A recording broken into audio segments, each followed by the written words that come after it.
Everyone, please join me in welcoming Mr. Laurie Scott. So let me start just with talking about sheltering generally, which kind of covers the who, the what, and the how in a way. Um,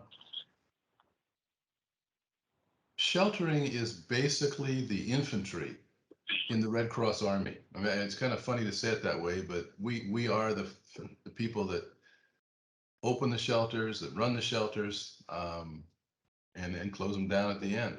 Um, and boot camp is the sheltering training that you take, and we're going to get into that soon.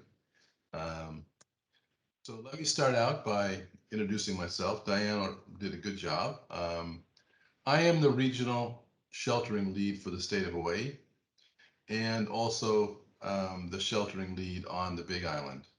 Uh, we we do different things. I mean, Hawaii is a group of islands, and each island does things a little bit different. And so what I'm talking about today is how we do things on the Big Island, and they vary a little bit on the other islands, but essentially it's the same. Um, I started 11 years ago with the Red Cross, and the first job I did was a volunteer in an evacuation shelter, a hurricane shelter, and then I worked my way up the chain. I was a shelter manager and then took over the lead for the west side of the island and then the whole island and then recently for the state. There's plenty of opportunity in Red Cross for volunteers to help, and you can serve on multiple teams. And I do logistics work and also serve on the DAT team here on the Big Island. So now to my presentation on sheltering. The American Red Cross helps individuals, families, and communities prepare for, respond to, and recover from disasters and emergencies of all kinds. And that's what we do. Uh, and there's an agreement in place with FEMA. In the event of a disaster, a national disaster, Red Cross is responsible for the emergency sheltering and feeding. And in fact, Red Cross is the only nonprofit that's actually named in this document that FEMA has produced. So we are recognized as best. There are basically two types of shelters. There is an evacuation shelter, it's a hurricane shelter, impact shelter for a longer term event, and I'll get into those in a minute. And the shelters can be broken into congregate and non-congregate. Congregate is a typical traditional Red Cross shelter, as you see in the picture of all the cots, a congregation of people. And non-congregate is something that not everyone is familiar with. It started last year during COVID, where National tried to separate people and put people into hotels, into non-traditional shelters. I think that it worked, but not something that they or we want to do. It's a very expensive way of doing it, and managing it, just making it much more complicated when you've got people in all different rooms and hotels. So what the evacuation shelter? Evacuation shelters are short term. Um, we're providing our clients with a safe, dry place to weather the storm. And we open these when requested by the county emergency services. We are in partnership with them and we work closely with them. And so when they need help, then we have an agreement that says we'll open shelters within a certain number of hours and a certain number of shelters on each island. And these are used for events like hurricanes or floods or tsunamis and are typically opened in advance. They are there to provide that safe haven for our clients when there is an event coming. The shelters are, in theory, we'd like to open a shelter a number of hours before the disaster takes place or might take place. In the case of a hurricane, that would have to do typically with wind speeds. When the wind speeds are getting up to a certain level, then the county says time to open shelters. Tsunamis, we have tsunami warning, then we know in advance, hopefully, when they're coming. And say they're typically open before the event, and they're typically only open for a few days. So it's very quick. If you're not familiar with them, we literally are providing a dry place. So this gym up in the upper right-hand corner is typical of the kind of shelter you might have. We're not providing cots, we're not providing food. We are providing a roof over your head and a place to weather that storm. And it depends. I've worked evacuation shelters where we've had 2 or 3 clients, and I've worked evacuation shelters when we had 50 clients. And so it just depends, and everyone's different. And an evacuation shelter, in theory, can be non-congregate. Typically, it's a congregate shelter, but it's possible that in this time of COVID, we could open a non-congregate shelter and say, it'd be at a hotel or something else. But I'm not aware of one happening on the islands. I don't know about on the mainland. And then we have impact shelters.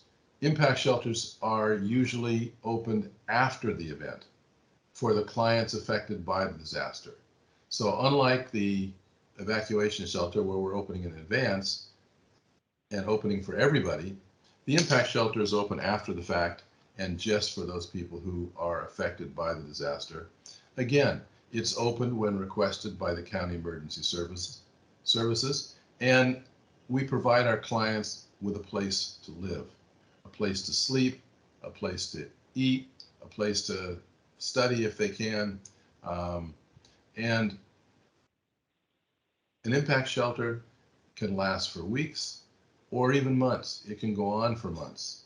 And they're open for disasters, events like lava flows, earthquakes, forest fires, etc.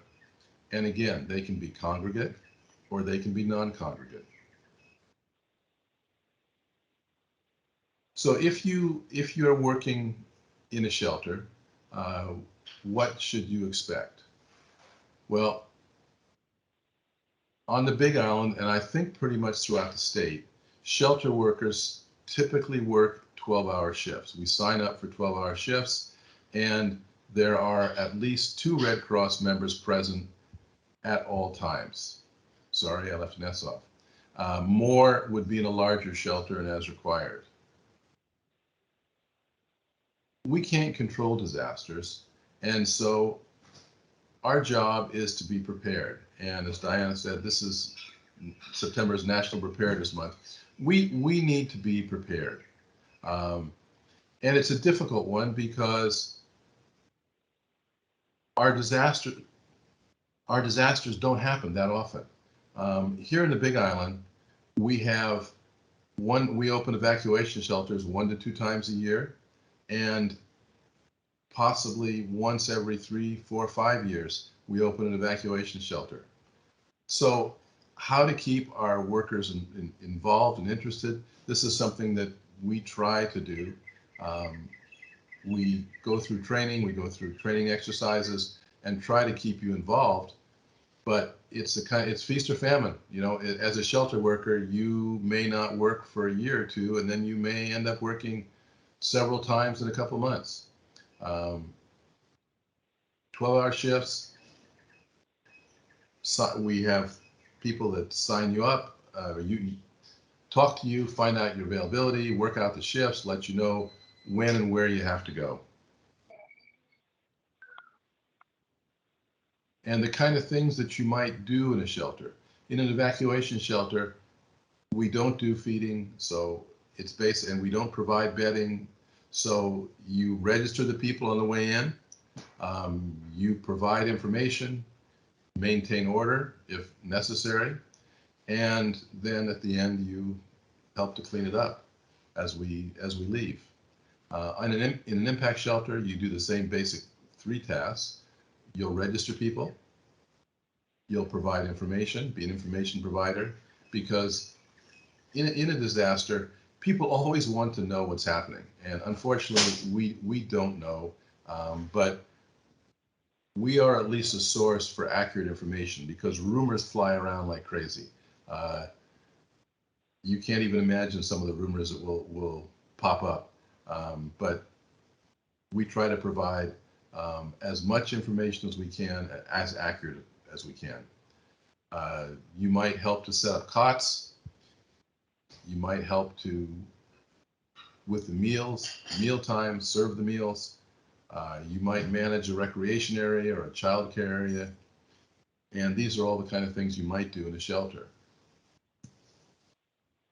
And I wanted to talk a bit about deployment. Disasters occur everywhere. When a disaster occurs locally, you'll be asked for your availability to respond and then be assigned to a specific shift in a location. You'll say, okay, you'll work the 8 o'clock in the morning until 8 o'clock at night shift at the Kalakaua High School gym. So you know what you're doing, you know where you're going. But as you know, the forest fires in California now, or on the whole West Coast, disasters happen everywhere, and the Red Cross needs people to travel from one region to another to help out. And when needed, when another region needs help, they'll ask for volunteers. And once you're qualified as a shelter worker with a sheltering gap, which I'll get into later, you can deploy to a different region. Some of our workers like to travel and go to other locations. Others prefer to stay at home. There's no right or wrong. You could say, I only want to do local shelters. I don't want to travel. We have volunteers that like traveling, that like going every summer on deployment, and it's something that you can do as a shelter worker. The Red Cross has formal training requirements for all positions, and this is done online via Volunteer Connection.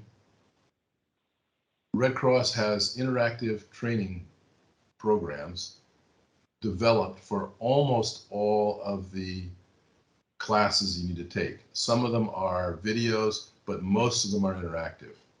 And so it is interesting to take some of these classes. You can take more than just the minimum. There are a lot of classes you can take. And if you do sign up as a shelter worker, you can work with your local sheltering lead or local volunteer people to manage the other kind of classes you might take.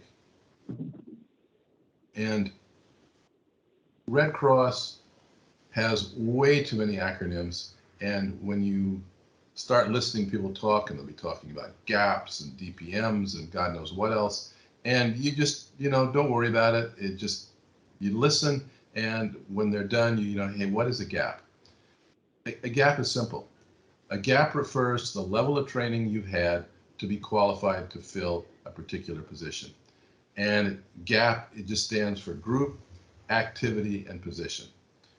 Group, what group within the Red Cross you're in, the activity, what you're doing, and your position is your level within that group. So for those of us in sheltering, our group is mass care, and our activity is sheltering. And so my gap is I am an MC stroke SH stroke SV. I actually manage shelters, but to become a Red Cross shelter manager, you have to go on deployment and manage a shelter, and that's not something I've done. So I just manage it from afar or locally. And the training is not difficult. To become a sheltering service associate, that's a qualified person to work in a shelter. You'll need to take the following classes, and that takes about 3.5 hours. You don't have to take them at one time. You can take it partway through if you only have a half hour and can't complete the hour course. you take it for a half hour and then you go back in and take the other half hour, I'm sorry. And so you have to take disaster cycle services and overview. Everybody is welcome, and shelter fundamentals. And those directly relate to your job, whether you're at a local shelter or traveling to deployment somewhere else. And the other two are deployment fundamentals for responders traveling from home and mission cards. And while you don't really need these if you're just working in local shelters, if you do want to deploy, you do have to take those classes, otherwise you cannot deploy. So once you are achieved a gap of service associate, you are authorized within the Red Cross to travel, to deploy to another disaster. And if you haven't finished the classes, you still can be used at local shelters when we have a disaster here, whether it's an evacuation or an impact shelter. And then I just want to talk for a minute about Volunteer Connections. I think that most of you should know what it is, but it's like an online app that's a hub that connects you with so many things in Red Cross. It allows you to sign up and take the classes you need through Edge. It allows you to keep track of the training hours you've done, how many hours you've spent working for the Red Cross, a place to enter your hours, and it allows you to find a lot of material. There's a lot of material in the exchange. So you can go out, if you say, well, I'm more interested in knowing more about a particular subject, you can go out in the exchange and find a lot of documentation there.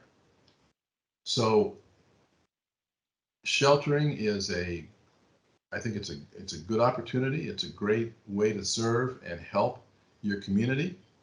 And while it doesn't necessarily happen with great frequency, I guess that's fortunate, really. Unfortunate for trying to keep you involved, but fortunate that we don't have the disasters here. But your local sheltering leads, and there will be a sheltering lead on each island. There's one on Oahu, there's one on Maui, and I think they're looking for one on Kauai. And the job of the sheltering leads will be to create training programs and events that would keep you occupied and keep you working mentally as what goes on in a shelter. So that's my basic presentation, and thank you for giving me this opportunity to tell you about sheltering, and I hope you start down the path to become a shelter worker.